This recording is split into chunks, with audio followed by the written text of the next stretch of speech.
मैं हूं सुमित और वीकली एक्सपायरी का दिन भारतीय बाजारों में आज एक रेंज बाउंड ट्रेड देखने को मिला फ्रंट लाइन इंडेक्स के तौर पे। हालांकि मिड कैप स्मॉल कैप में फिर भी स्मॉल कैप एटलीस्ट एक बाइंग साइड पे कामकाज करता हुआ आपको दिखाई पड़ेगा। Mid cap flat to positive tone पे कामकाज कर रहा था।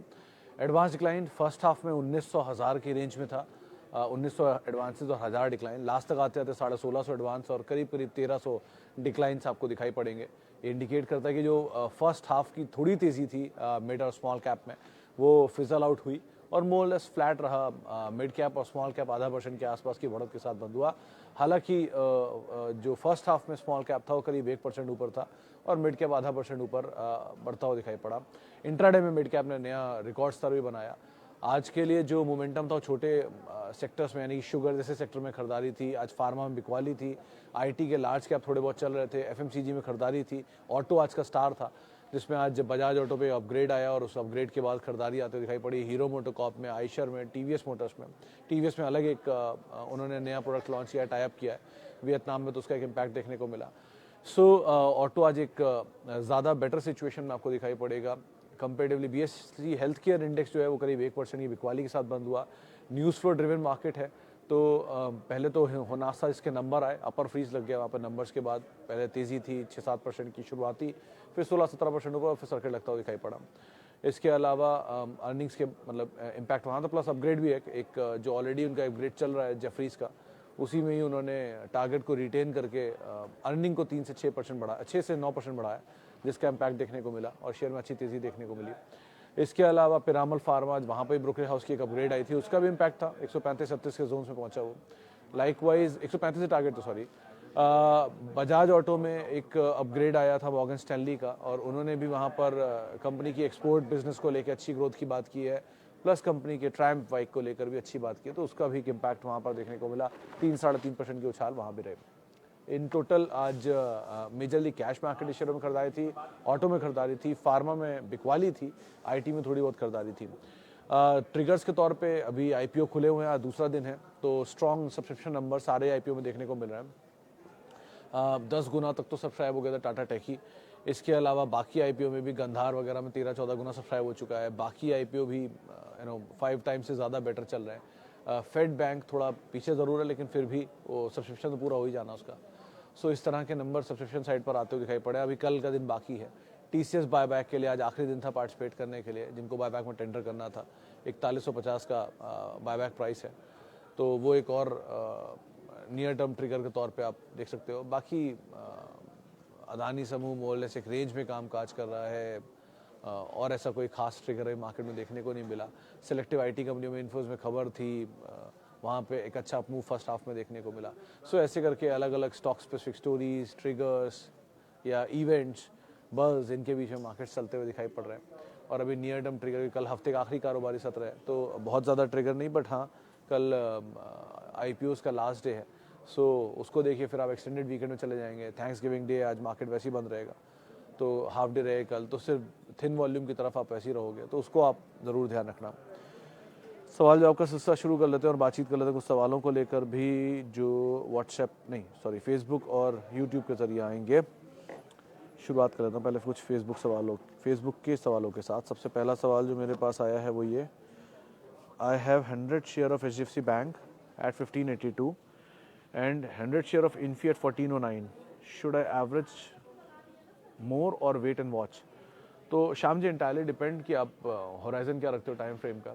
मतलब HDFC बैंक वैसे तो इट्स वेल पोजीशन बैंक और कंसोलिडेशन में है बहुत समय से, 2-3 साल से चला नहीं है। So when ever it will move तो आपका दाम तो ईजिली दे ही देगा। वैसे भी आज ही एक नंबर जब मैं चेक कर रहा था तो निफ्टी की सिर्फ 4 ऐसी कंपनियां हैं जो अपने साल के निचले स्तरों के आसपास है। UPL, Kotak Mahindra bank, HDFC bank और एक और था। तो ये चारों के चारों साल के निचले स्तरों के आसपास है। बाकी मेजरली सभी के सभी शेयर अपने हाइज के आसपास ही कामकाज कर रहे हैं। सो मतलब रिस्क रिवॉर्ड के लिहाज से देखेंगे तो HDFC बैंक एक बेटर पोजीशन सिचुएशन में है। ब्रोकरेज हाउसेस टारगेट तेजी के देते ही हैं, वैसे भी इसमें 2100 तक के टारगेट आया हुआ एक समय पर तो। और इन्फोसिस के केस में मेरी ख्याल से अभी खरीदारी के ऊपर ही चल रहा है अभी, तो इसको तो अभी आप मतलब कॉस्ट के नीचे आए तो आप एक बार को ऐड कर सकते हो, लेकिन अदरवाइज आप होल्ड करो, ज़्यादा बेटर है। लेकिन HDFC bank is better position comparatively.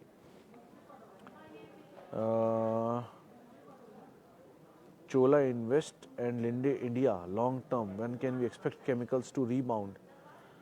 तो जब इनपुट कॉस्ट स्टेबल होगा, डिमांड वापस पिकअप करनी चाहिए तो हो, मतलब स्टेबल तो मुझे लग रहा है कि शायद लास्ट क्वार्टर के नंबर में हो गया है, क्योंकि अगर आप लास्ट क्वार्टर के नंबर देखें आरती इंडस्ट्रीज़ के, इनग्रेविया के, इवन यूपीएल को छोड़ दिया एक्सेप्शनल है, पीआई इंडस्ट्री के, इन सबके number Q on Q basis पे अच्छे थे, वाई बेसिस पे थोड़े फॉल था, लेकिन क्यू ऑन क्यू सबके नंबर स्टेबल साइड पर आए थे।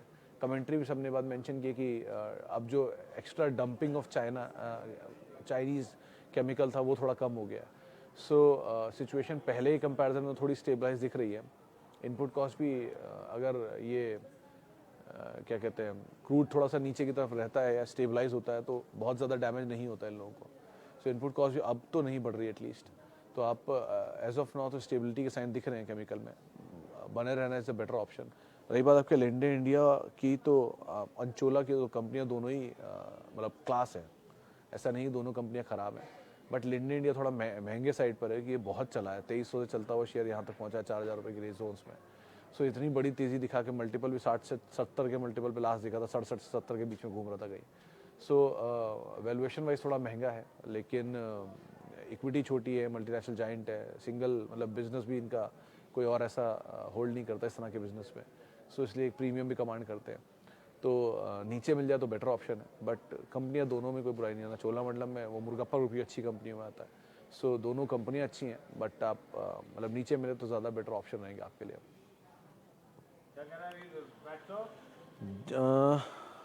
IDBI बैंक 800 रुपये 65 के दाम पे, GMR इंफ्रा 850 59 के दाम पर। तो अली साहब पहली चीज़ तो IDBI बैंक में एक चीज़ जो न्यूज़ फ्लो है लेटेस्ट वो आपको बताता हूँ। गवर्नमेंट ने इसमें स्टेक सेल की बात की थी, क्योंकि ये बैंक पहले इज़ ओन्ड बाय LIC पूरा, तो इसमें अभी भी कोई इन्वेस्टर ढूंढा जा रहा है किसी को जो बैंक मतलब कोई इन्वेस्टर या कोई एंटरप्राइज जो उस बैंक को चलाए। सो उसके लिए RFP जो पहले बनाया गया था वो RFP एक्सपायर हो गया कल, और अब गवर्नमेंट दोबारा एक RFP ड्राफ्ट करेगी जो जिसके थ्रू वो बोलियाँ मंगाएगी। कल ही वो लक्ष्मण जी बता रहे थे कि एक ही ड्यू डिलिजेंस हुआ, और उसी ड्यू डिलिजेंस के बाद क्योंकि कोई और ड्यू डिलिजेंस नहीं हुआ इसीलिए इसको कैंसिल कर दिया कि अब दोबारा इसके ड्यू डिलिजेंस होंगे और दोबारा इसके लिए लेटर्स आएंगे। तो इसमें जब तक ये न्यूज़ फ्लोज बने रहेंगे स्टेक सेल के, तब तक ये ओवरहैंग रहेगा ही। अब वो कौन लेगा, किस सिचुएशन में लेगा, ये चीज़ें हैं दो तीन क्लियर करनी बहुत ज़रूरी है, लेकिन जब तक वो क्लियर नहीं होगा इसमें ओवरहैंग बना ही रहेगा। सो इसलिए आप अकॉर्डिंगली इसमें कॉल लेना कोई भी। BSE at 404 रुपये, I sold half share, what to do with the profit share quantity, ठीक, can I keep it for long term? तो महाजन साहब अगर आपका 404 रुपये में BSE है तो आप वैसे ही बने रहो, फिर तो आप कुछ है ही नहीं, 2000 प्लस शेयर कामकाज कर रहा है। सो खोने के लिए आपके पास है ही क्या, तो 5 गुना आपकी ऑलरेडी प्रॉफिट पहुंच चुके हैं, आप कॉस्ट निकाल चुके हो, फ्री के शेयर है, फ्री के शेयर को छोड़ दो। अगर मतलब पहले ही BSE एक बार चला था और फिर बोनस आया था 1:1, वो 1:1 बोनस के बाद इतना चला है, और आज भी वो CDSL किसी ने CDSL का एक शेयर किया था कि 1 करोड़ के आसपास के अकाउंट्स हो रहे हैं, क्या हो रहा है इनके पास हैं। सो एक बड़ा जत्था अभी भी मतलब मार्केट से दूर है। सो आई एक्सपेक्ट कि ये शायद गोइंग फॉरवर्ड और फ्लोज अच्छे आते हुए दिखाई पड़ेंगे वॉल्यूम के और फिनेंशियल लिटरेसी को लेके।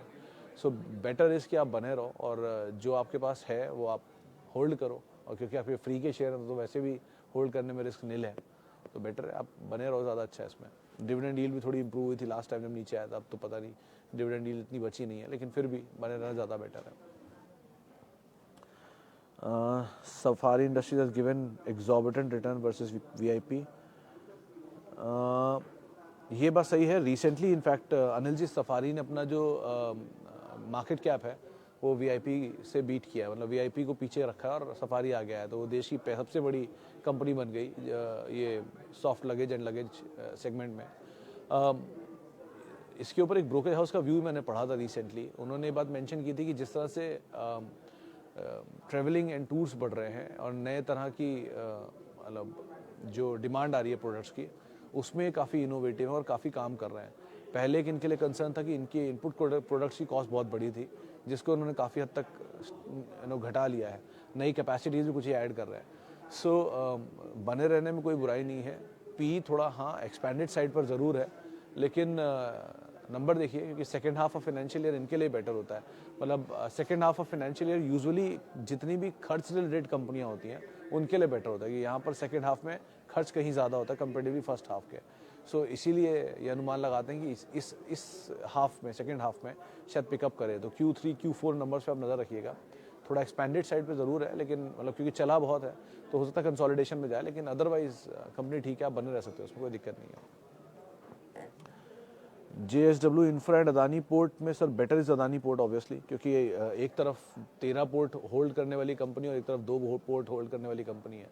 सो वॉल्यूम वाइज तो वो ज़्यादा बड़ा प्लेयर है, लार्जेस्ट प्लेयर है पोर्ट स्पेस में। ये छोटी कंपनी है। दरअसल JSW इंफ्रा की शुरुआत जो हुई थी वो पोर्ट कारोबार में कैप्टिवली, यानी कि JSW स्टील की पोर्ट कैपेसिटी के लिए इसे इस्तेमाल किया गया था, लेकिन विद टाइम क्योंकि ये बाहर के कॉन्ट्रैक्ट भी लेने लग गया तो इनको फर्दर अलग से लिस्ट करा लिया गया। लेकिन इनके पास ज़्यादा बड़े ऑर्डर तो ऑब्वियसली अदानी पोर्ट के पास एक सेपरेटली डेडिकेटेड कंपनी है पोर्ट कारोबार को लेके, तो वो ज़्यादा बढ़िया कंपनी है ऑब्वियसली 10 साल के लिए। 2-4 केविएट उसके साथ ज़रूर है कि वो ग्रुप में कुछ इश्यूज़ हैं या ग्रुप की को लेकर कुछ अटकलें भी बाकी हैं, तो जब तक वो सारी क्लैरिटी नहीं होती चीज़ें ऐसी रहेंगी। लेकिन अदरवाइज नंबर वाइज सपोर्टिव तो अदानी पोर्ट ही एनी डे। और JSW इंफ्रा में अभी तक पहला ही क्वार्टर का नंबर आया, अभी तो बहुत सारे नंबर्स पेंडिंग है। सो विद टाइम सिचुएशन ज़्यादा क्लियर होती है, लेकिन अभी की सिचुएशन के हिसाब से Adani port obviously is better. क्या सर, क्या अब प्रोबेबिलिटी फेवरेबल है गंधार, IRDA और टाटा में? तो सर जैसे जैसे सब्सक्रिप्शन फिगर आप देख रहे हो, अब ये भी मुझे नहीं पता आपने किस कोटे में डाला है, टाटा मोटर कोटे में डाला है, टाटा मोटर शेयर होल्डर कोटे में डाला है, डायरेक्ट कोटे में डाल दिया है। सो प्रोबेबिलिटी तो जितना सब्सक्रिप्शन फिगर स्ट्रांग होता जाएगा उतना ही प्रोबेबिलिटी कम होती जाएगी, तो आप ये तो मान के ही चलो। लेकिन मतलब 2-3 चीज़ें बहुत क्लियर हैं, जो मेरी 1-2 जानकारों से बात भी हुई थी, उन्होंने बात मुझे भी मेंशन करी कि अगर आप 5 से 10 साल के लिए कोई स्टॉक ले रहे हो तो वो 500 रुपये पर लिस्ट, 500 रुपये का शेयर 700 पे लिस्ट हो, 800 पे लिस्ट हो या 1000 रुपये पे लिस्ट हो, चलो डबल पर भी, तो भी आपके लॉन्ग टर्म पिक्चर में कितना अंतर आ जाने वाला उससे, क्योंकि आप 10 साल के ले रहे हो। हाँ, आपको 500 रुपये महंगा मिल रहा है, फिर नीचे कभी मिलेगा तो ले लेना, नहीं मिलेगा तो आप होल्ड कर लो। दूसरी चीज़, अगर आपको लगता है कि नहीं 32 के multiple is the cheapest multiple, तो 28 पे TCS खड़ा है, उससे सस्ता है any day.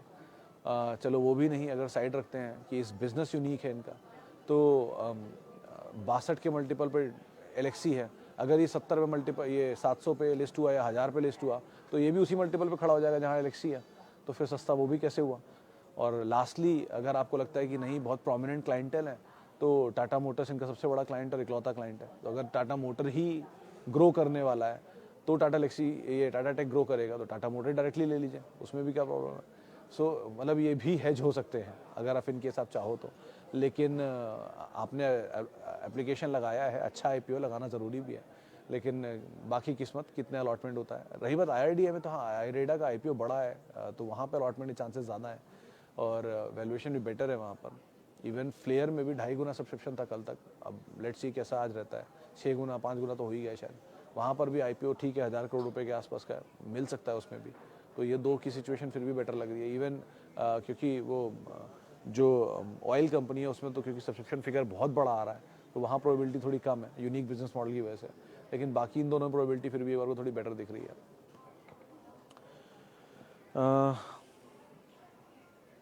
Patanjali future outlook, तो शिवम जी पतंजलि केस में ASM से बाहर आना वॉज पॉजिटिव, क्योंकि वो 75% होल्डिंग का लिमिट पहुंच गया था, तो ASM में चला ही गया था।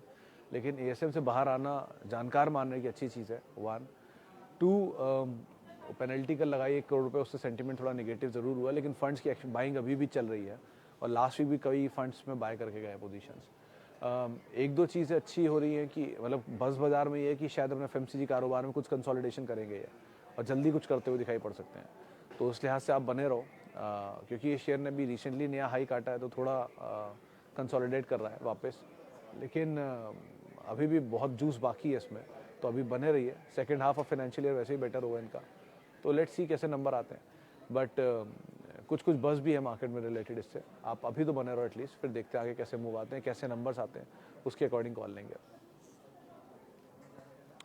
कुछ सवाल अब जरा यूट्यूब के भी ले लूँ। हाँ, Is it worth applying for TCS buyback when I am from long term and I have been doing SIP since last 4 year? तो अगर पहली चीज़ तो रुद्राक्ष सर अब बातचीत करने का कोई फ़ायदा नहीं है, आज बायबैक ख़त्म हो गया, तो आप जब सवाल पूछो तो बायबैक ख़त्म हो चुका है, तो आप पार्टिसिपेट नहीं कर सकते हो। इन केस फिर भी अगर आप सुनना चाह रहे हो तो आप अगर 4 साल से TCS के अंदर SIP कर रहे हो तो आपकी कॉस्ट से तो ऑलरेडी बहुत ऊपर होगा TCS। सो आप बायबैक में कुछ शेयर टेंडर कर सकते हो, ये आप सारे शेयर तो जाएंगे नहीं। आज आशीष ही समझा रहे थे गणित जब पूरी की 4% के आसपास बैठता है, यानी मोटा मोटा मान लो 100 में से 4 शेयर जो आपके शायद टेंडर में जाएंगे, तो अगर 4 शेयर जाएंगे तो आप 100 शेयर देते भी तो 4 ही शेयर जाते। सो ऐसे सूरतों का इस्तेमाल तब किया जा सकता है जब आपने एक बड़ी क्वांटिटी इकट्ठी कर ली है विद टाइम और ऊपर के लेवल पे बायबैक आ गया, थोड़ा टेंडर कर दो उसमें, नीचे के लेवल पे मिल रहा है थोड़ा वापस क्वांटिटी इकट्ठी कर लो। तो आपने किया कुछ नहीं, 100 क्वांटिटी में से 4 दिए और वापस नीचे 4 ले लिए, तो जो बीच का डिफरेंशियल है वो आपकी कॉस्ट को और नीचे ले आएगा। सो ऐसा कुछ कर सकते थे आप, और करना भी चाहिए अगर आपको बायबैक, इसीलिए अवेयरनेस इतनी बड़ी है, इसलिए बायबैक में टेंडर भी नहीं हो पाता, रिटेल के शेयर रेशियो इतना कम आता है। लेकिन ये इस्तेमाल कर सकते हो अगर आपको बायबैक का डिफरेंस काफ़ी मिल रहा है। TCS पहले 4500 पे कर चुका, दूसरा 4100 पे कर चुका। सो अब अगर कभी दोबारा कोई बायबैक तीसरी बार आ जाता है तो आप ऐसा इस्तेमाल कर सकते हो, लेकिन अभी के लिए तो बायबैक खत्म होगा तो आप पार्टिसिपेट नहीं कर सकते। लेकिन फिर भी बने रहने में कोई बुराई नहीं, TCS का स्टॉक है, आप आराम से होल्ड करिए और आपको पता चल ही गया होगा 4 साल में क्यों होल्ड करने के लिए हमेशा कहता हूँ, क्योंकि it's a quality obviously. Thank you, Meenakshi ji. Thank you.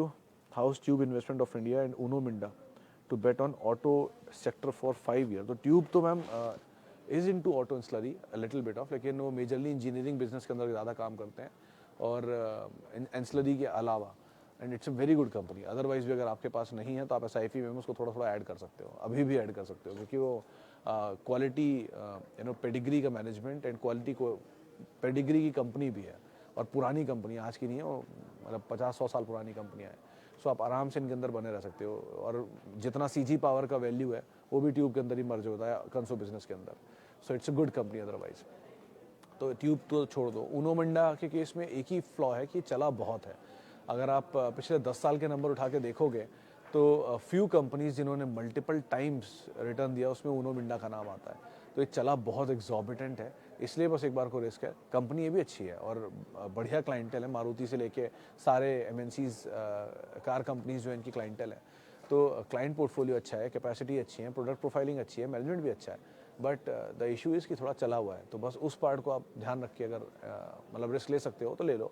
लेकिन अदरवाइज ज़्यादा बेटर सिचुएशन में इन दोनों में ऑब्वियसली ट्यूब इन्वेस्टमेंट, दोनों ही चले हुए हैं, लेकिन ट्यूब फिर भी छोटी इक्विटी की वजह से ज़्यादा चल सकता है। पहले F&O में था, नहीं चलता था, अब धीरे धीरे बाहर हुआ, अब सिचुएशन बेटर हो गई। तो ट्यूब क्यूमी को आप देख सकते हो, कार्बोरंडम यूनिवर्सल को, वो भी अच्छी कंपनी है, वो भी मुर्गप्पा ग्रुप की कंपनी है। ऑटो इंसलरी में आप जाना चाहो, शांति गियर इस तरह की कंपनी, आप उसको भी देख सकते हो चाहे तो।